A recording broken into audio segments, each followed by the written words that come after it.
focusing energy. You don't need me at all. You guys are amazing. You're extremely talented. You're so enthusiastic and fun, and we love having you. Noelle. Yes. How about these ceiling stuff? Oh man. That's the small talk. That's the small talk I made. I was like, look at these ceiling things. Ceiling stuff. That's the official name for it. Well, welcome to the show, Noelle. It's your first time with us, and we're so excited to have you. I'm so excited. Can you tell everybody what's new? How you doing? I'm good. Just surviving. I was hoping to be thriving, but we're surviving. Am I supposed to say more? Yeah, I'm doing good. Me and my cat are hanging out. We're doing good and getting healthy. Cutting sugar out of my diet. I want all of this. I've been avoiding eating red meat for a long time, and I had a burger the other day, and suddenly I had energy to do stuff. And I was like, wow, maybe that's the problem. Look, we're all learning, we're all experiencing balance. I like it. Yeah. And we're all carnivores. I unfortunately figured that I'm really trying to wrap my mind around that. Like, what if I have to?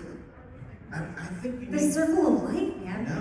What a weird thing. Well, the funniest thing is going to be during this con, at one point, we're going to go outside and we're going to see Noelle catching a rabbit and eating it. Holy moly! Yeah. Don't look directly at me. Hey, give us lunch. What's up with you? What have you been doing? You don't want to hear more about that? No, I do. Nothing, just, excited about some new things that are coming, hopefully, and, working on some new projects. Wish there was more Lower Decks, hoping that, things will change and, people get excited about it.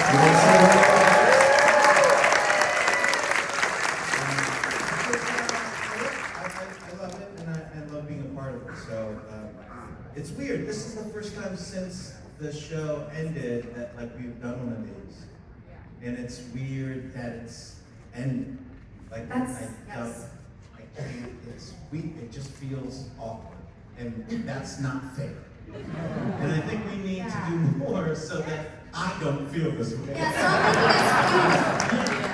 It just should be how I feel. They should be emailing me being like, Eugene, how do you feel? I'll be like, sad. Yeah. I want more. Well, I know in the Paramount merger there was a line item that was like, never make Eugene sad again. Yes! It was in my contract. Yeah. Don't make me sad. Yeah. So they're in breach.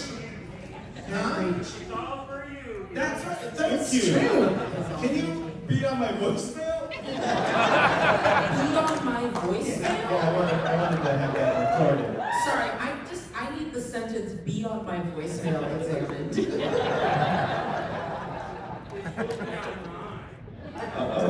Well, that took a turn. Ryan, you have to focus us. What's going on? Well, it's funny you should say that because, Tanya, I've got a question for you. I love it. What's up? This is not a focusing question. Sorry, let me rephrase that. Because you asked Noelle what's up, and somehow we got to, we're all carnivores. And Well, here's the question we have for you, a little bit more in depth. The truth is, you're supremely talented, you're extremely busy, we're all in awe of you. Oh, thank So, you. what's up lately? Okay, I see what you've done. You've put a very nice compliment in front of your vague question. But it's all true. And I will fall for it. Thank you, you're very kind. What's up with me is I think we're all surviving and not necessarily thriving. Everyone who lives in Los Angeles is a little collectively traumatized recently, but it is so nice when the world is bad to work on Star Trek, because Star Trek is hopeful and progressive and exciting. I'm so grateful. I don't work on some dumbass police procedural where I have to go to work and then work is bad and the world is bad. I But literally if there is a part for me, I know.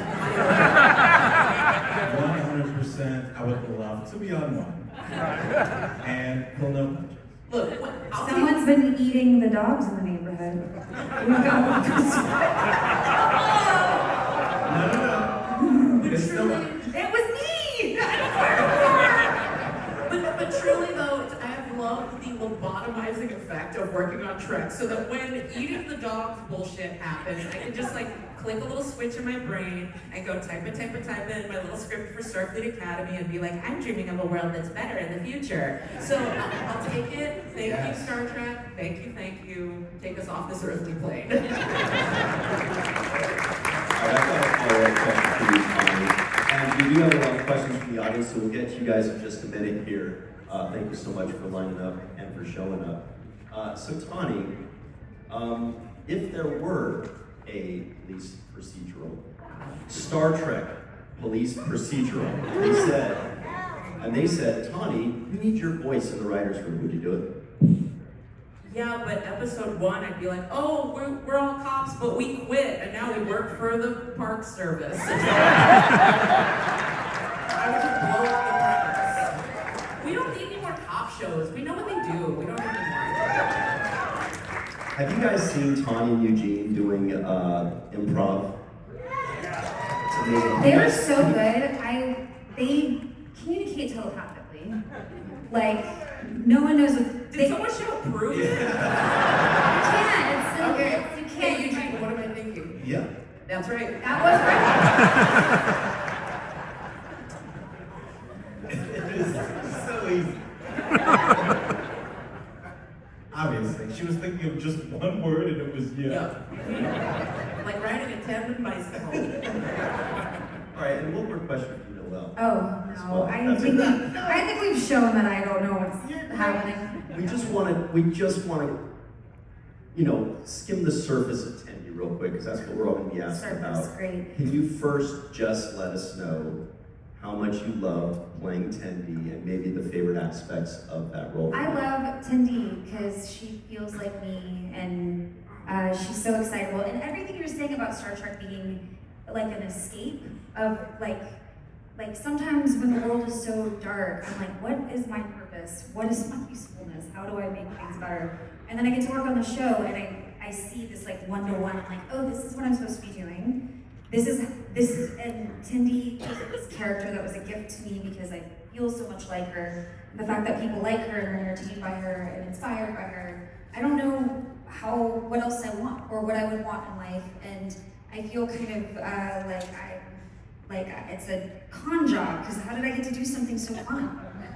Yeah, I just feel so lucky, and I feel like it's so great, and also working with all these, so everybody's so wonderful.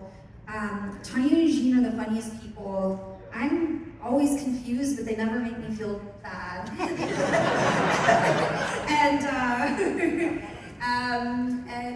Yeah, it's just been so lovely meeting everybody, and it just gives me such a different perspective.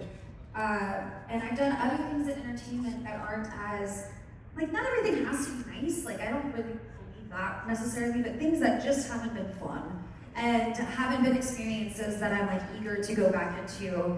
And this is one of those ones where I'm like, oh wow, I lucked into something, and it's very beautiful, and I'm happy to be a part of it, and I'm happy that I got to play Tendi. And my debate coach from high school is a huge Trekkie, and he is so proud of me. And and he was one of the first people to ever really believe in me, and so it's so nice that he is proud. And he'll text me every once in a while, and I'm like, oh, I did it for Mr. Wagner.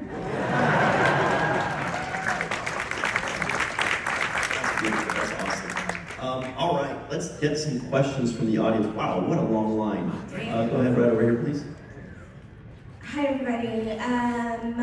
Welcome to San Francisco. Oh, Adjacent. What I want to say is hi, Eugene. Tawny, I want to know if you remember last year, I was the person who identified Cadet Becky Freeman in the TNG episode of First Duty. Oh, yes, you found her. You found the screen grab. Yes. Okay, tell everyone what you're talking about. Okay, so obviously you guys all know that there's a flashback episode where Beckett Mariner is talking about her friend from the academy who went out on a mission and didn't come back. Okay, so we all know all that's going on, and it has to do with Nick Locarno, right? I don't want to give too much away because I feel like some people haven't seen too much of it. But there is a flashback in that episode where Beckett Mariner is talking to, Becky Freeman is talking to all of Locarno. Red Squad. I don't know what they're called. Yeah, Nova Squadron. Nova Squadron, Yeah, yeah. thank you. With Cito and with Wesley. Yeah. Yes. Okay, so in the actual episode, First Duty, we From see The Next Generation. From Next Generation, we see Picard on the bridge talking to Boothby, right? And in the background, by the trees, the same place where they were talking in the flashback, there is a brown girl with a giant poofy ponytail and bangs. And I was like, that is MFing Becky Freeman. Yes.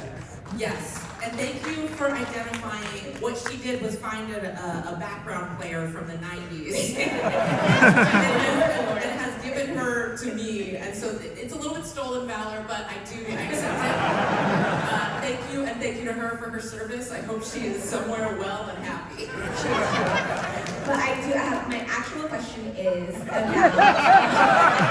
That's just backstory? Hell yeah. That's just like how we know you? Okay, so obviously you guys are all huge fans of Star Trek, and it seems like The Office, but I want to know, when you guys were trapped in the painting, was that a reference to one of Michael Scott's excuses as to why he couldn't come to the phone? Oh, I was not in the writer's room for that, so you have to ask Mike or the writers, but I'm sure every comedy person has The Office just like downloaded into our brains in some way, even if you haven't watched it, it's like we've gotten it through osmosis. So I'm sure it was probably a nod, but I can't, don't hold me to that. You gotta ask Mike. Okay, got it. Thank you. Thank you. Thank you. All right, right over here on the right, is there anybody? Oh no, they're all on the left, huh? Oh, what do you guys, what's wrong with that Is side? there Oh, anybody man, else? get on the right, there's nobody The there. dark side. All right, we'll go to the next person right over here then. My name is Patty. I grew up in San Francisco, and I understand, Tani, you're Bay Area or San Francisco adjacent also? That's generous. I'm from Vacaville.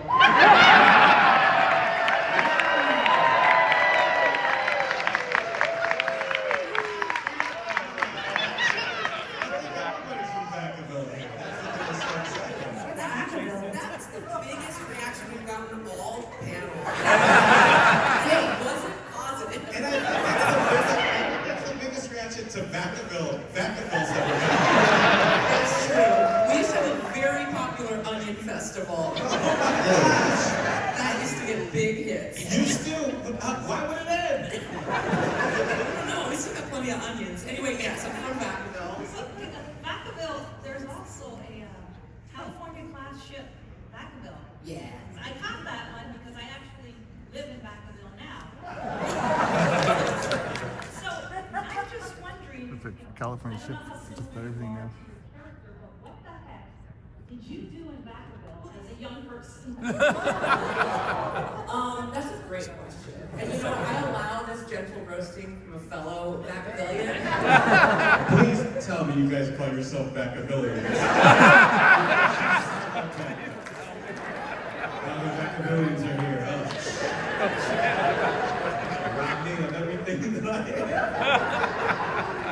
Vacavillians.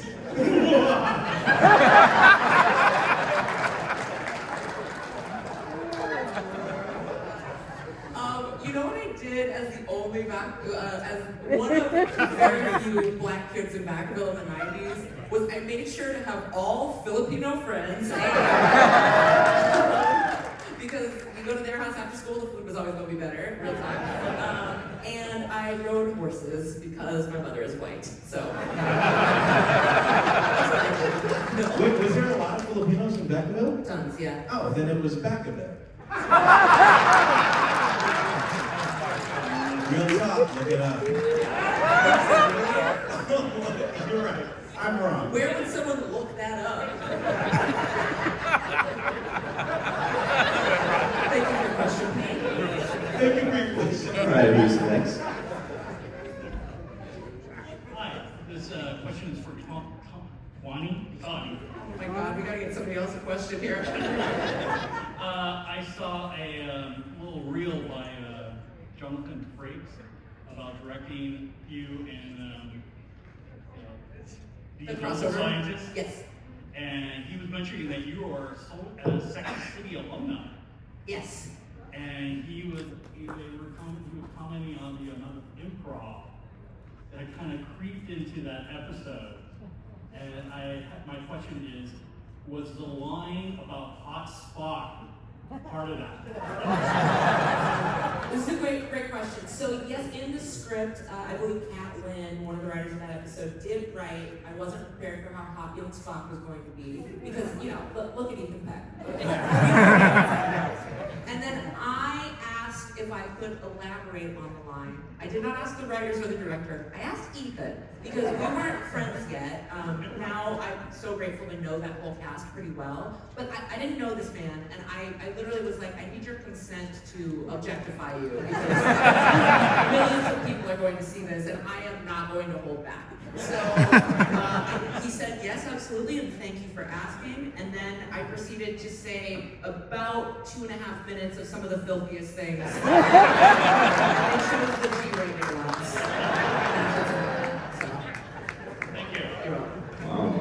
Like you just have to, that's the key, you just have to ask to objectify people. You just have to say, hey, can I talk about your face and body and how you look in a uniform? Honestly, when you say it just like that, Yeah. like just like, hey, I'd be like, yeah.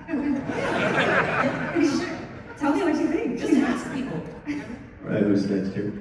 Hi, my name's Emery. I'm a mega Lower Decks fan. It's my favorite of all of the new Star Trek stuff. As an actor, I know like every character you play kind of becomes part of you in a way, and I think especially with Lower Decks, you guys, have done it for so many years and have a different relationship with the characters and the Star Trek universe in general. So I just kind of was wondering like, what do those characters like mean to you? How do they feel kind of in the context of your life? And like, yeah, for each of you, like, what does that character mean to you? I shared a little bit of it, how much, I think I've mentioned she's like, being on the show for the past 5 years has given me a lot of confidence after being beaten down in the entertainment industry.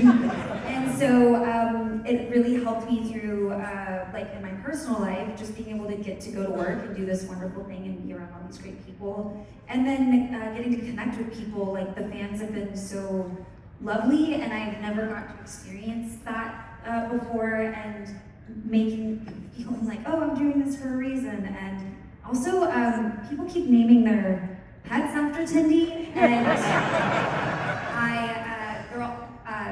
they're safe, I'm not gonna hurt them. Alright, it was just one burger, guys. Okay, I won't do it again, but it's been so lovely, like that in and of itself feels like, wow, I have like a character I'm playing has a legacy, like I'm a part of this legacy, part of this thing that means so much to so many people, and so many people have all these stories about the first time I saw Trek and all this, and now I'm a part of that, and I get to share that with people, and yeah, so that's, I hope I answered. Yeah. Well, for me, like the big thing that I really take away from the character is the positivity that he has is awesome. And the best part of the positivity that we don't do is being proud of the hard work that you did, that you do, and that you enjoy your job. And this dude just enjoys that he's there. And we just don't take that time to do that, and I'm just excited that there's a character out there that is positive, and it's not, you don't get made fun of because it's positive, you don't get made fun of because you love your job, you get praised for it, and it makes you work harder. And I think that kind of attitude and that kind of energy is what, like every record, that's what I walk out with and just go like, yeah, I'm happy that this guy's here. I'm happy I get to play him. So that's what I'll miss, and that's why I'm sad right now, apparently. Email me, I'll tell you. I'm sad. I didn't even have to email you. You don't have your phone number? Well, my voicemail's taken. I'll just say quickly, because I've already talked too much in this panel, that Mariner gave me a sense of, like, being a squeaky wheel for justice has never been strange for me. That's kind of how I've led my life. But what I've learned in the last 4 years, both in my life and through Mariner, is that you have to be a squeaky wheel for justice that doesn't tear down more than you build up. Like, destroy the things that aren't working and destroy the systems that are oppressing people and keeping people down. But at the same time, if you're not building new systems to replace it, new ways of behaving, new ways of treating people, if you're not also creating those connections in community, then it's almost like you're using all that energy to just dismantle. And while we need those people, I think that is a job for the very young. And as I get older, I'm excited to be on the other side of that. I'm excited to start building the healthier ways to be.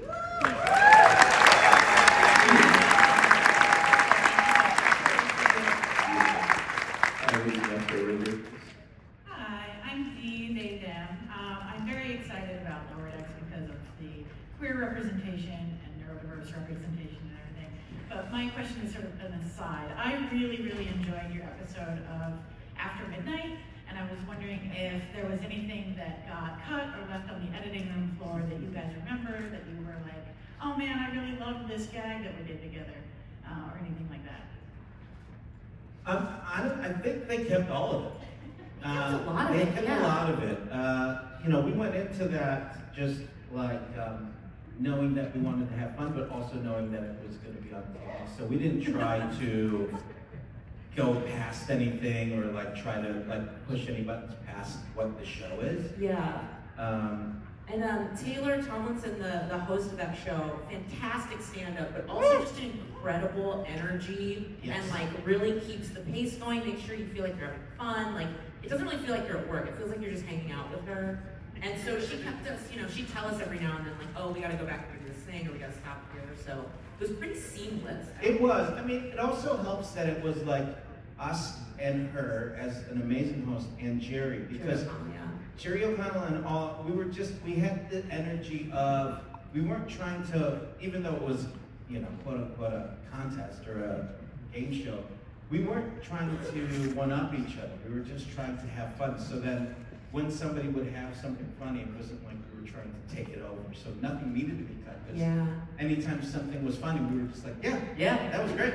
We love it. Yeah. I wish you could have seen us helping Jerry cut his crop top Oh backstage. man, I don't know if you saw the episode, but so he wanted to wear a crop top where when he raises his hand, you see a little bit of nipple. So it was so strange. That was his want. That was his desire That's for what the his crop desire. top. He was So- like, no, but when I raise my hands, I want you Just to want to see see it. just a tiny bit. Just We're like, why do you want this? So we were instead of looking at what the show was going to be, we had to keep on watching him cut it and then raise his arm. And we have no idea. And we're like, we don't see it yet. Yeah. And then they cut it a little bit more, raise his arm, not yet. And that took 45 minutes. Yeah. And then they were like, we're ready for you. And we're like, great. Well, we see some of his nipple. Very important. So that's what was on the editing floor. But luckily, that was never filmed. Good question. What's next? Hi, I'm hoping that you'll commit to coming on the cruise with us every year, but please promise me you will not make Eugene lick the stage again, because I'm seriously still traumatizing her. Look at the stage. I made Eugene lick the stage. You got missed. I made Eugene lick a part of a cruise ship.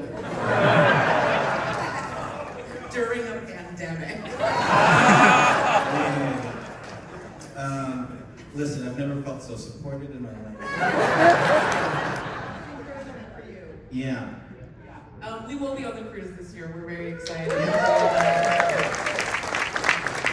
Noelle on one of these days. I know. That's a train. I'll get it right.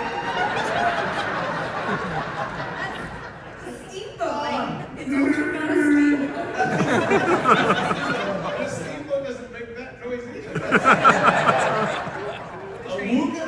Did you know a wooga noise? That's a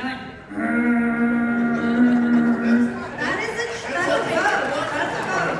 That's what I meant. It's just I have to cycle through a couple before I get to know them. Yeah, you're like my iPhone alarm. I have to cycle through the ones I get what I need. I love it. Go ahead, please. Hello, my name is Kendrick. Thank you so much for coming. Over the seasons of Lower Decks, we've seen all these characters grow so much. Particularly the fourth season, Tempe and Rutherford sometimes get rewarded for bad choices. And I'm just curious, in the future of Lower Deckers, do you think they will be punished for doing that in the future, or their stronger positive traits will come out over time? I mean, you know, one hopes that when you make bad choices that you learn from them. And I think that's what's going to happen, like, if we're talking about the future of them as characters or them within Starfleet. Yeah, I think that they're only growing. But yeah, they're going to continue. I mean, I know Rutherford will continue to make mistakes. And there's nothing wrong with that, right? I mean, there will be something wrong. No, he's so bad. Yeah. No redemption. No redemption. No. Yeah, he's just a bad boy. Yeah, keep growing. Yeah, I think that's the whole game. It would be interesting if characters did one of our characters did something so bad we didn't go back from it. Yeah. Like, what would that be like? Banished? A banished Rutherford? No, we don't want these. We want us all together. That was the We question. probably keep the franchise going though, you know? We want to be Rather than- Star Trek Seinfeld. We just want to be Yeah. doing stuff. You're just walking in the door, real weird. You are the Kramer. Yeah. Oh, okay, dokie. Okie dokie. Thoughts? Thank you. No. I'll give you my notes later. Thank you. Who's next? Go ahead, please. Hi, I just want to say shout out to that guy. I lost my wallet earlier, and he grabbed it and brought it to the registration desk. So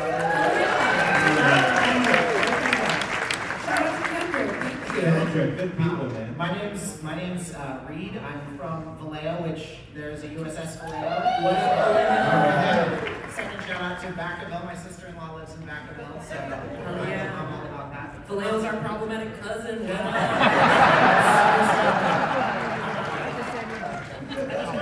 I recently learned, just like learning about the cast and you guys just kind of looking up your backgrounds and stuff like that, because I really love the show. I recently learned that Tawny is like a way bigger Trekkie than I would have expected out of her, to be honest. Thank you. Sorry, that's a little backhanded, my bad. And I'm just kind of curious. I wanted to extend the question to like all three of you. Like, did you guys grow up on Star Trek? Like, what's your favorite series? You know, just what's your history with Star Trek and why you love it? So, Good question. thank you. I feel like Star Trek is like The Office for me in that Osmosis, you know, it's such an American show. It was on television. I watched episodes. I wasn't as big of a Trekkie, but only because I was a latchkey kid and I didn't have that guiding force of a parent who watched it too. Make a joke. I guess that's just sad, huh? But it's part of the zeitgeist, and I feel like I know everything from it. You know, like it's one of those things, but I didn't have the experience of like coming to conventions or being fully immersed or getting to engage as a fan, and so that's a very new part for me. And so that's my honest answer. Very good. Yeah. I became a bigger fan being on the show, but I also was raised watching it. I watched TNG with my college roommates and stuff, but I grew up watching the original series. Because my dad would use the series. My mom would watch soap operas, and my dad would watch Star Trek to help with their English. They would watch it and listen to it and then repeat back. So my mom, you know, murdered her cousins and all that kind of stuff. And my dad would, you know, and would die and come back to life. And then my dad would listen to Spock and how eloquently he spoke, and then also listen to Shatner and how slow and confident he spoke, and kind of merged the two. Like, he would use the two. It was awesome. So it was a great, I think it was a great learning tool for him and great for me to sit there and watch with him because we'd also get, we'd also have fun watching the show, but I'd also hear him, either say it loudly or whispering back what was happening on the screen. Do it. I'm not going to do an impression. I will.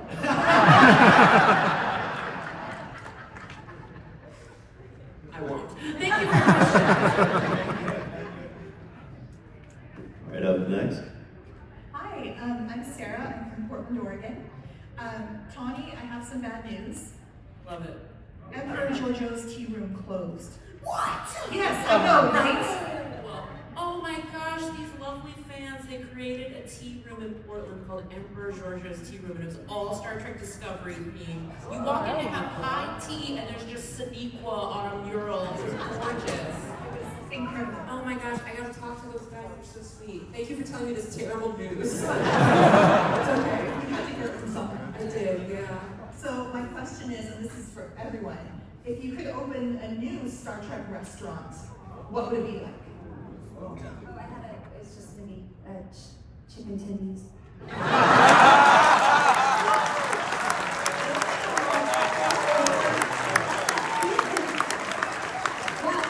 Sometimes work on time.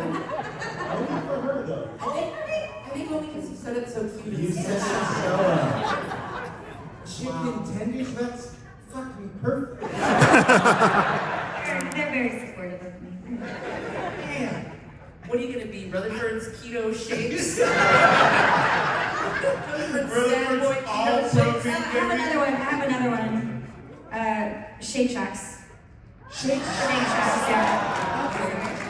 Yeah, those are good. Yeah, mine would be Yes, the literally- puns are only good for naming restaurants. But they would be a good restaurant. Yeah, Rutherford's item would just be steroid. Just a steroids restaurant?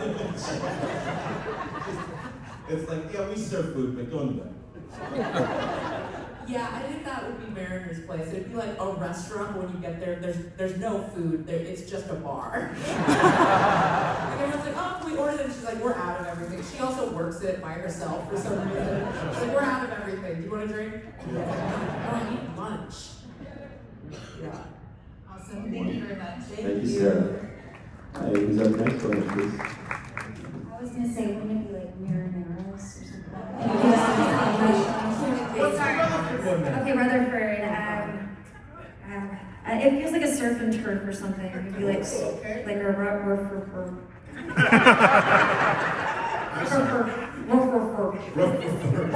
That's a dog food restaurant. I know where I'm going. All the millions of it.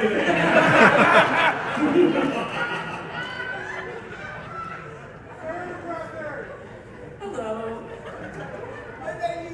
Yes, exactly. Murder of the Winter Council. You go out in space. That's what you point out. But really, I love cheering for something good and different. And or maybe all you guys know about the fire in LA. Most of the places is really, really bad and still bad. And I'm coming to 4 or 5 people already. There's a house that's saved. At 2:05, brand new fire started on Wednesday, 11 p.m. at night. And I wonder if you live in LA or away from LA, and in somewhere in LA, not in San Diego, but I wonder, are you guys, taking on all of you, are you living here in LA or away from LA? Yeah, all 3 of us live in Los Angeles. Unfortunately, yeah, the fires, we have a lot of friends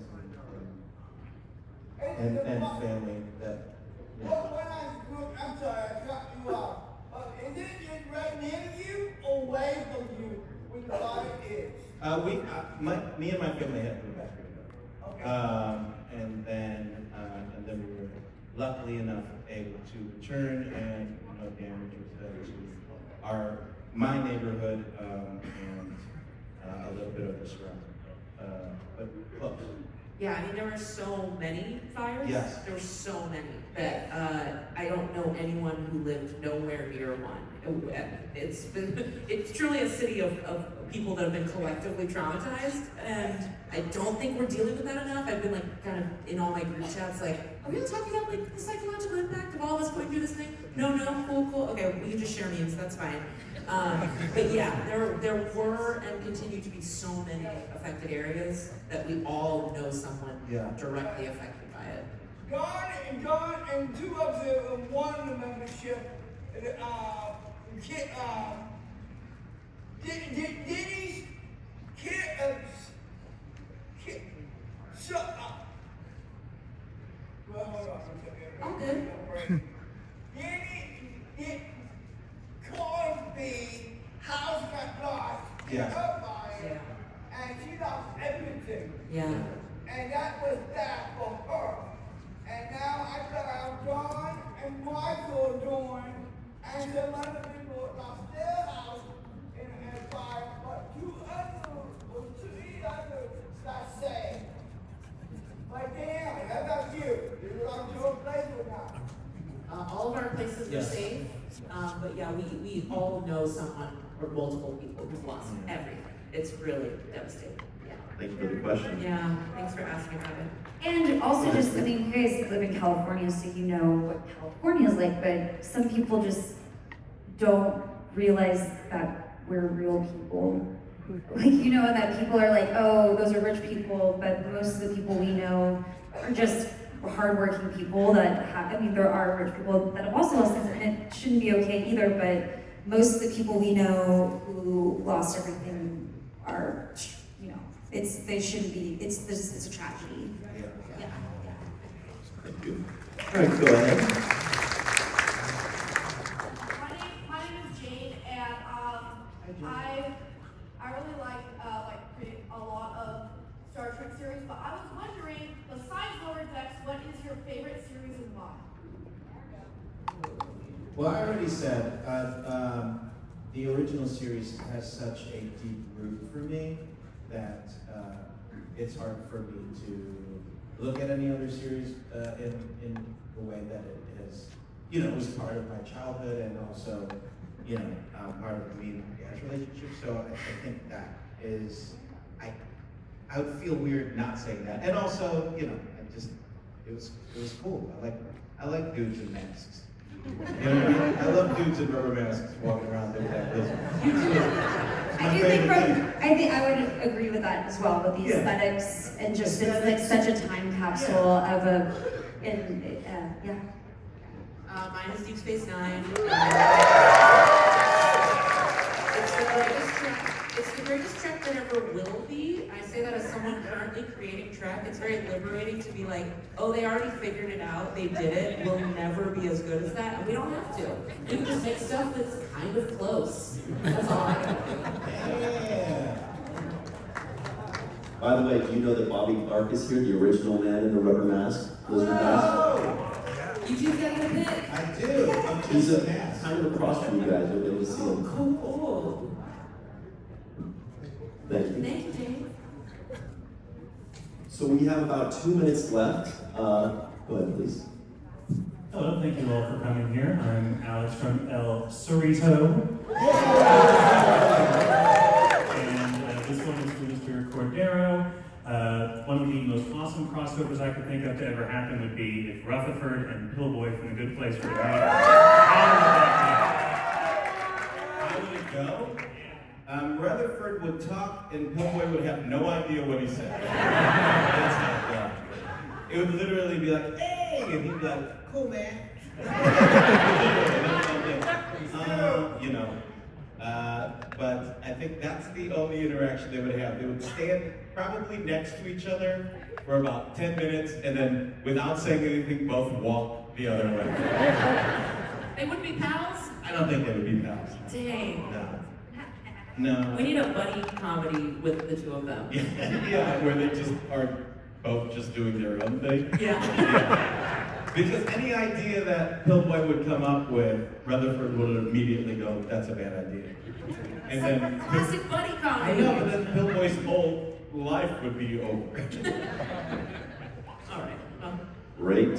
So we have one more question. All right, before we get to that question, I just want to tell you guys very quickly, we love having you here. You guys are super fun. And I want to pass along a compliment I heard a couple months ago. A friend of mine at Star Trek Dallas, Trek to Dallas, back in November, she had never seen Lower Decks, if you can believe that. She sat in the audience, watched you guys tear down the house, and she's like, I gotta watch Lower Decks, and she automatically, immediately went through the whole series because of how great you guys are.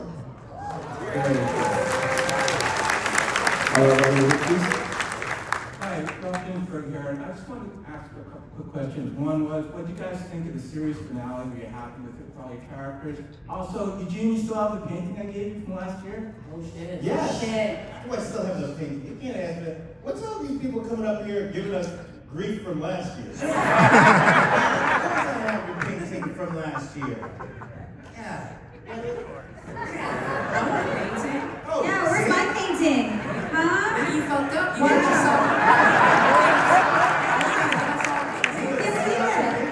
I'm not gonna come back if I don't have it.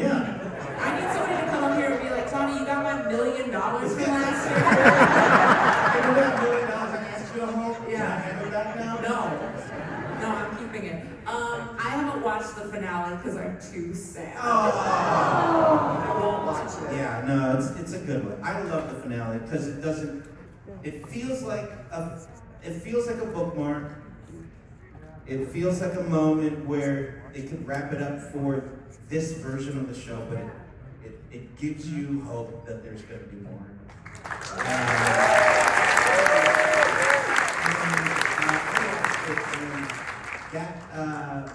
That Mariner monologue is so great in it that it makes me so happy. It wraps it up in such a great way, but also it gives it this thing where after I watched it, I was like, how the heck is there not going to be more? You know what I mean? So that's why I'm like, where's the email, Paramount Plus? Yeah, I thought that it was beautiful. Like, I thought it was handled in such a beautiful way that it made me really respect the storytelling in the show and how much thought went into the arc of the whole, not only just each season, but the whole series, and that's just a testament to the storytelling. And the fact that it was handled so gracefully and so, like, in such a, it wasn't like, we're done.